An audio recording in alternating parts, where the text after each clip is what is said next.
Hello everyone. मेरा नाम आकाश है और आज हम शुरू करने जा रहे हैं क्लास 10th हिंदी बी, जिनकी बुक्स होती है स्पर्श और सिंचन, उसका लास्ट चैप्टर कारतूस। वजीर वजीर अली जी के ऊपर ये चैप्टर है। कारतूस बहुत सस्पेंस से भरा हुआ, बहुत मस्त एकदम चैप्टर है। चलिए लेट्स स्टार्ट। तो एक नाटक के रूप में ये स्टोरी लिखी हुई है। तो पात्र पात्र मतलब इसमें कौन कौन से कैरेक्टर्स हैं? कर्नल है, एक लेफ्टिनेंट है, एक सिपाही है और एक सवार। सवार मतलब राइडर। हमारा राइडर प्रोवाइडर नहीं, राइडर घोड़े वाला। अवधि 5 मिनट, मतलब ये 5 मिनट का पूरा प्ले है। अगर देखा जाए तो पूरी स्टोरी सिर्फ 5 मिनट के है। जमाना कौन से समय की स्टोरी है? सन 1799। समय है रात का। स्थान कौन सा है? गोरखपुर के जंगल में कर्नल कॉलिंस। कर्नल का नाम क्या है? Colonel Collins. उसके खेमे का अंदरूनी हिस्सा। अच्छा, व्हाट डू मीन बाय खेमा? जब आप कभी किसी फौजी छावनी में जाएंगे तो आप देखेंगे कि फौजी छावनी में ऐसे रहता है। रिकॉर्डिंग चल रही है क्या? हाँ चलिए। तो जैसे मान लो किसी ने डेरा डाला, तो यहाँ पर अलग अलग ये टेंट, छोटे छोटे टेंट ऐसे डाल देंगे, इसे बोलते हैं छावनी या खेमा डाल देना, है ना। तो यहाँ पर ऐसे बटालियन यहाँ पर रुक जाएगी, जैसे तो जंगल में एक डेरा सा उन्होंने डाल दिया।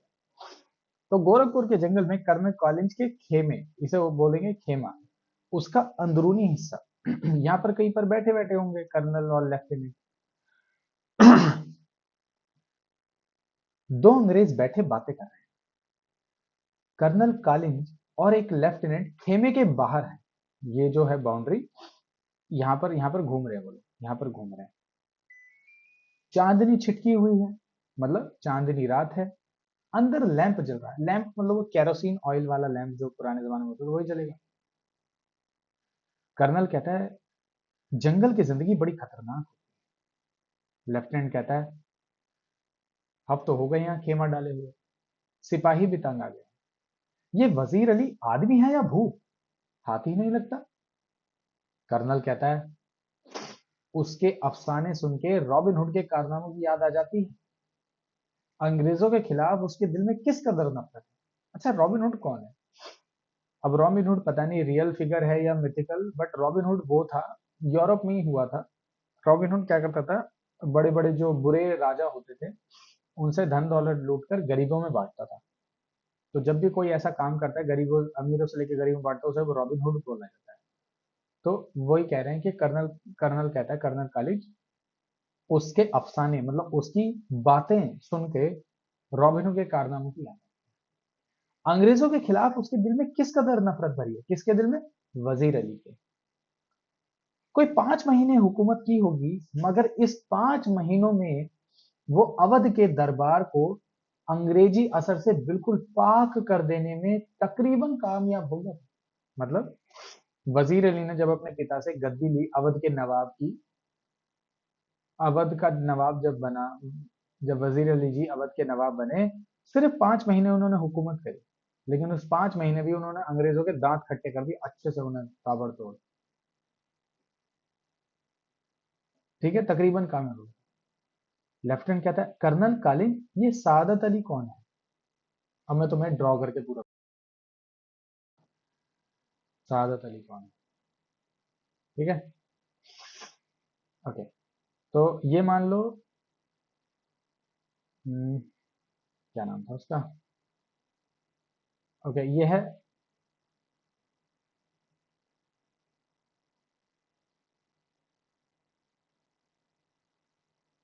ये है आसिफ उद्दौला।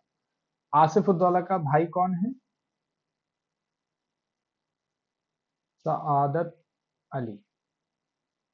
सआदत अली। और इसका बेटा कौन है? वजीर अली। तो असली में सआदत अली क्या हुआ? इसका चाचा। वजीर अली क्या हुआ? चाचा। ठीक है, तो ये है उनका फैमिली ट्री। कर्नल कालिंज, ये सआदत अली कौन है? आसिफ उद्दौला का भाई है, वजीर वजीर अली का और उसका दुश्मन। तो सआदत अली किसका दुश्मन है? शहादत अली, सआदत अली आसिफ उद्दौला का और वजीर अली का दुश्मन, सगे चाचा। सगा चाचा दुश्मन है, और ये सब कॉमन था उस दौरान। असल में नवाब आसिफ उद्दौला के यहाँ लड़के की कोई उम्मीद नहीं थी, मतलब उम्मीद नहीं थी कि उनके यहाँ बेटा पैदा हो जाएगा, नवाब आसिफ उद्दौला के यहाँ। वजीर अली की पैदाइश को सादत अली ने अपनी मौत ख्याल किया। उन्हें लगा कि यार मेरे भाई के तो बेटा होने नहीं वाला था, बेटा हो गया, अब ये मुझे राज करने नहीं देगा अवध की गद्दी पर, अब कैसे करें। मौत ख्याल किया मतलब सोचा कि यार ये मुझे मार देगा, इसके बाप के खिलाफ जितनी नफरत मेरे मन में है, सादत अली ने सोचा ये तो मुझे मार डालेगा। इसलिए उसने क्या करा, अंग्रेजों का साथ देकर घुसपैठ करके धोखे से वजीर अली को तख्त से हटवा दिया। लेफ्टिनेंट बोला मगर सादत अली को अवध के तख्त पर बिठाने में क्या मसलहत थी, मतलब फायदा, मसलहत मतलब फायदा, फायदा क्या था कि आपने वजीर अली को, वजीर अली ने 5 महीने हुकू 5 महीने हुकूमत करी, अवध की नवाबी करी उसने, तो वजीर अली को हटाकर सादत अली को क्यों गद्दी दी अंग्रेजों ने, क्यों। कर्नल कहता है सादत अली हमारा दोस्त है और बहुत ऐश पसंद आदमी है, मतलब बहुत ऐश और आराम वाला आदमी है, ज्यादा काम वाम करता नहीं है, इसलिए हमें अपनी आधी मुमलकित, मुमलिकत मतलब आधी जायदाद दे दी उसने, और 10 लाख रुपए नकद दिए हमें। अब वो भी मजे करता है और हम भी। तो ऐसा तो अंग्रेज हमेशा करते थे।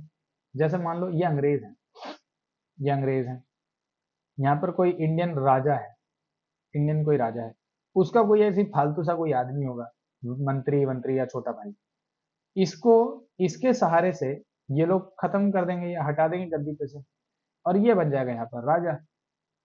और ये अंग्रेजों को पैसा भी देता रहेगा, उन्हें जायदाद भी देता रहेगा, सिक्योरिटी भी, अंग्रेज बोलेंगे हम तुम्हें सिक्योरिटी भी देंगे। ये तो होता रहा था हमेशा से, तुम हिस्ट्री पढ़ते हो तो तुम पता ही है। वैसे ही सादत अली के साथ किया।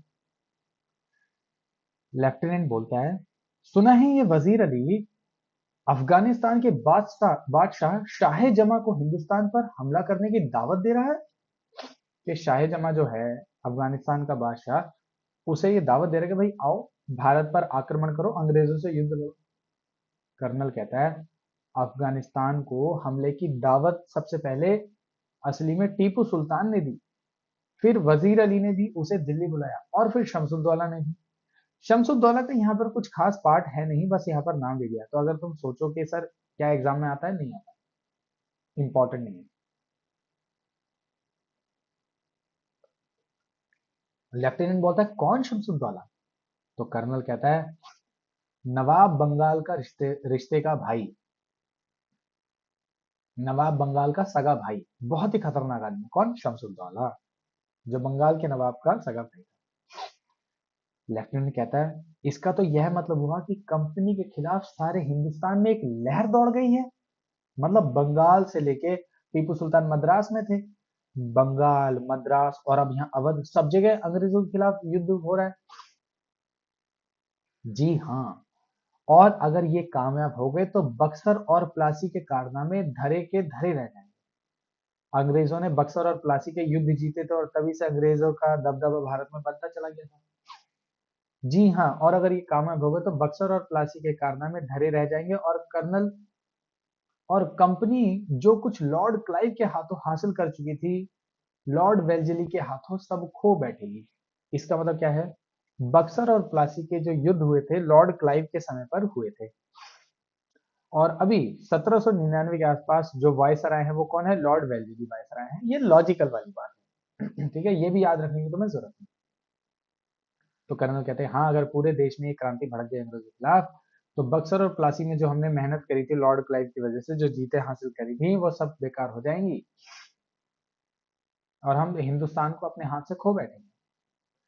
लेफ्टिनेंट कहता है वजीर अली की आजादी बहुत खतरनाक है, हमें किसी न किसी तरह इस शख्स को गिरफ्तार कर ही लेना चाहिए। कर्नल कहता है अरे यार पूरी एक फौज लिए उसका पीछा कर रहा हूँ, और बरसों से वो हमारी आंखों में धूल झोंक रहा है, और इन्हीं जंगलों में फिर रहा है और हाथ नहीं आता।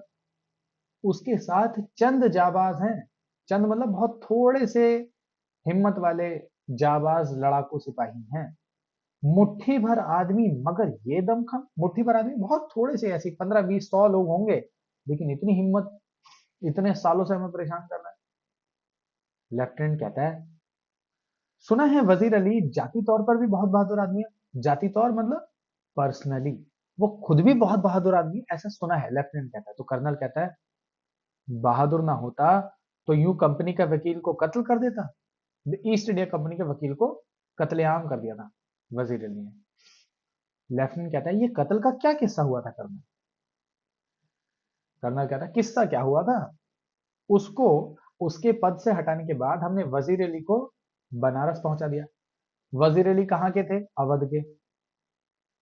अब अगर वो उन्हें अवध में कैद कर रखते रखते तो उनके साथ की जितनी भी जनता थी विद्रोह कर सकती थी, तो उन्हें कहां पहुंचा दिया? बनारस। बनारस पहुंचा दिया और 3 लाख रुपए सालाना, मतलब ईयरली, ईयरली वजीफा, वजीफा होता है कंपनसेशन, ईयरली कंपनसेशन 3 लाख रुपए अप्रूव कर दिया कि भाई तुम्हें अवध की नवाबी से हटाया जाता है, लेकिन तुम्हें ईयरली हम 3 लाख रुपए देंगे। कुछ महीने बाद गवर्नर जनरल ने उसे कलकत्ता तलब किया। तलब किया मतलब बुलाया। अब यार, एक तो वजीर अली जाबाज सिपाही, जाबाज, जाबाज बादशाह है ना, नवाब, वो जाबाज नवाब, ऊपर से वो अंग्रेजों से नफरत करते थे। अब उनको एक तरीके से ऐसे बुलाया जा रहा है कि भाई आओ हमसे मिलना, आओ कलकत्ता। कलकत्ता में बुलाया गवर्नर जनरल ने। वजीर अली कंपनी के वकील के पास गया जो बनारस में रहता, कंपनी का कोई वकील होगा जो बनारस में रहता, तो वजीर अली उसके पास गए और उससे शिकायत की कि गवर्नर जनरल उसे कलकत्ता में क्यों तलब करता है। वकील ने शिकायत की परवाह नहीं की, उल्टा वजीर अली को भला बुरा सुना दिया। अब वकील अंग्रेज ही होगा, अंग्रेजों का वकील अंग्रेज ही हो। वकील ने शिकायत की परवाह नहीं की, उल्टा वजीर अली को बुरा भला सुना दिया। वजीर अली के तो दिल में वैसे भी अंग्रेजों के खिलाफ नफरत कूट कूट कर भरी है। उसने खंजर से वकील का काम तमाम कर दिया। लेफ्टिनेंट बोलता और भाग गया। कर्नल कहता है अपने जानिसारों, जानिसारों जो उनके विश्वास वाले लोग थे, जिन पे वो भरोसा करते थे, वजीर अली जिन पर भरोसा करते थे, उन चंद सिपाहियों के साथ आजमगढ़ की तरफ भाग। आजमगढ़ के हुक्मरान, हुक्मरान मतलब जो राजा, जो भी बादशाह रहे होंगे, आजमगढ़ के हुक्मरान ने उन लोगों को अपनी हिफाजत में घाघरा तक पहुंचा दिया। अब ये कारवां इन जंगलों में कई सालों से भटक रहा है। कारवां मतलब ये ग्रुप, जो ट्रेवलर्स का ग्रुप होता है उसे बोलते हैं कारवां। ठीक है, तो कंपनी के वकील को उन्होंने मारा चाकू और वो आजमगढ़ की तरफ भागे। आजमगढ़ वालों ने उन्हें घाघरा तक पहुंचा दिया और अब वो कई सालों से जंगलों में। तो लेफ्टिनेंट पूछता है मगर वजीर अली की स्कीम क्या है, प्लान क्या है वजीर अली का? कर्नल कहता है प्लान यह है कि किसी तरह नेपाल पहुंचा जाए, अफगानी हमले का इंतजार करे, अपनी ताकत बढ़ाए, सादत अली को उसके पद से हटाकर खुद अवध पर कब्जा करे और अंग्रेजों को हिंदुस्तान से निकाले। मैप में समझाएं तो ये अंग्रेज है, ये अफगानिस्तान है। वजीर अली अगर नेपाल पहुंच जाता है तो वजीर अली नेपाल में रहकर अपनी ताकत बढ़ाएंगे, अफगानी अंग्रेजों पर हमला करके उन्हें कमजोर करेंगे और फिर इनकी मदद से मिलकर ये दोनों अवध पर दोबारा से कब्जा करें। ये प्लान है। लेफ्टिनेंट बोलता है नेपाल पहुंचना कोई ऐसा मुश्किल नहीं है, मुमकिन है कि पहुंच गया हूं नेपाल। कर्नल कहता है हमारी फौजें और नवाब सादत अली खां के सिपाही बड़ी सख्ती से उसका पीछा कर रहे हैं। हमें अच्छी तरह मालूम है कि वो इन्हीं जंगलों में है। तभी एक सिपाही तेजी से दाखिल होता है, मतलब आता है उनके पास, एंटर करता है। कर्नल उठकर बोलता है क्या बात है? गोरा, गोरा मतलब गोरा सिपाही, गोरा सिपाही जो आया था अंदर, वो कहता है दूर से गर्द उठती दिखाई दे रही है। गर्द मतलब मिट्टी, धूल उड़ती दिखाई दे रही है। चांदनी रात ही, चांदनी रात में सब कुछ विजिबल होता है बहुत दूर तक का। तो वो गोरा सिपाही कहता है कि दूर से मिट्टी उड़ती दिखाई दे रही है। कर्नल कहता है सिपाहियों से कह दो कि तैयार रहें। सिपाही चला, सलाम करके चला जाता है। लेफ्टिनेंट जो खिड़की से बाहर देखने में मसरूफ था, मसरूफ मतलब बिजी, लेफ्टिनेंट जो खिड़की से, अब ये देखो ये कपड़े के टेंट होता है, कपड़े के टेंट, उनमें खिड़कियां बनी होती कपड़े की। तो लेफ्टिनेंट खिड़की से बाहर देख रहा था, बिजी था। क्या कहता है लेफ्टिनेंट? धूल तो ऐसे उड़ रही है जैसे पूरा का पूरा एक काफिला चला रहा हो, मतलब पूरा का पूरा बहुत सारे लोग, बहुत कई सारे घोड़े दौड़े चले आ रहे हो, कई सारे लोग। पर मुझे तो एक ही सवार नजर आता है। कर्नल खिड़की के पास जाकर बोलता है हाँ एक ही सवार है, सरपट घोड़ा दौड़ाए चला आ रहा है, ये मतलब भाई बहुत तेजी से घोड़ा चला कर आ रहा है। लेफ्टिनेंट बोलता है और सीधा हमारी तरफ आता मालूम होता है। तो कर्नल ताली बजाकर सिपाही को बुलाता है। सिपाही से बोलता है कर्नल इस सवार पर जरा नजर रखें।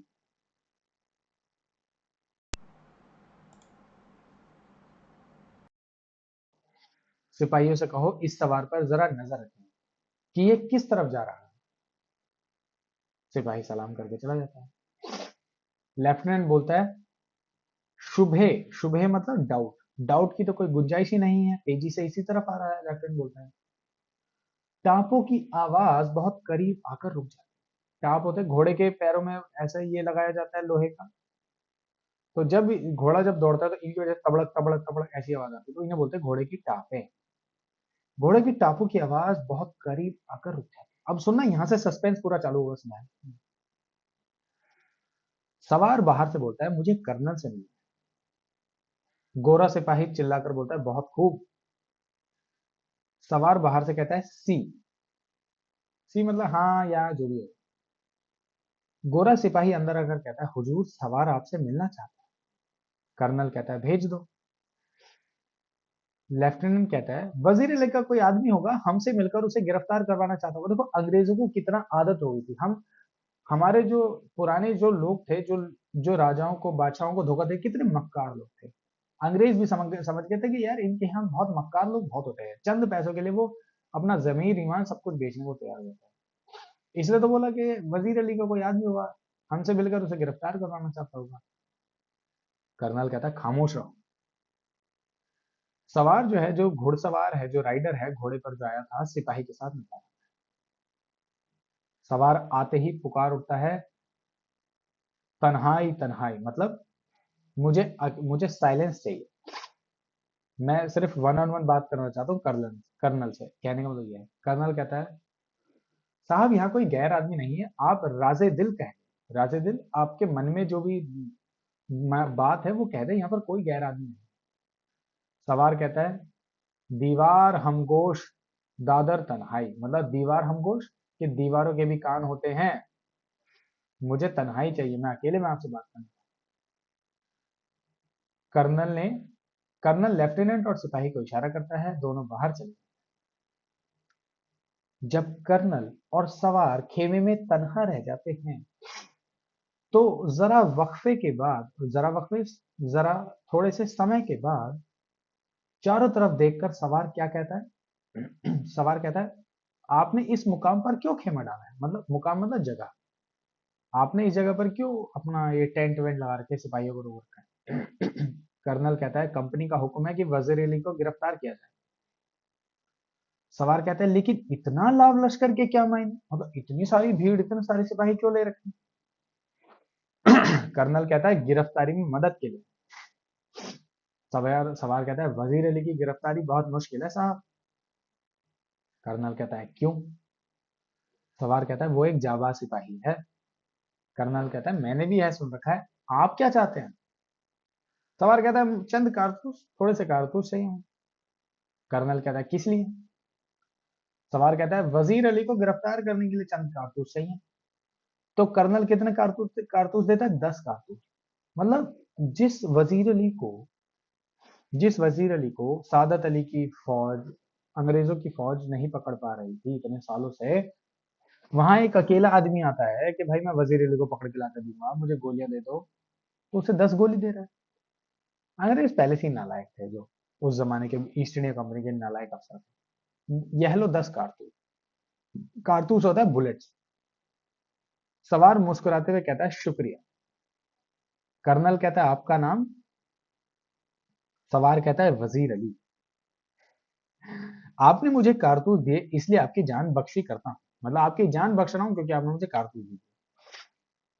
ये कहकर बाहर चला जाता है। टापों का शोर सुनाई देता है, मतलब घोड़े पे सवार होकर इतने वजीर अली निकल जाता है। कर्नल सन्नाटे में हक्का बक्का खड़ा है। तभी लेफ्टिनेंट अंदर आता है। लेफ्टिनेंट कहता है कौन था। तो कर्नल दबी जबान से अपने ही आप से कहता है एक जाबाज सिपाही। कहने वाला ये तुम लोग क्या समझ रहे थे, वजीर अली को पकड़ लो, तो वजीर अली अकेला आके तुम्हारे खेमे में तुमसे बुलेट्स भी लेके चला गया। तुम लोग कुछ नहीं कर पाओ। ये है भारत का गौरव इतिहास, जिसको पढ़ाया जाना चाहिए जात बिरादरी धर्म से ऊपर उठकर। ये भारत के खून और भारत की मिट्टी की बात है, ये जात बिरादरी और धर्म की बात नहीं, जैसे हम तुम बांटने पे लगे पड़े हैं। ये भारत की खून की बात है। चलिए, आपको कोई भी डाउट रहे तो मुझे डाउट कमेंट सेक्शन में लिख दीजिएगा। Thank you so much, bye.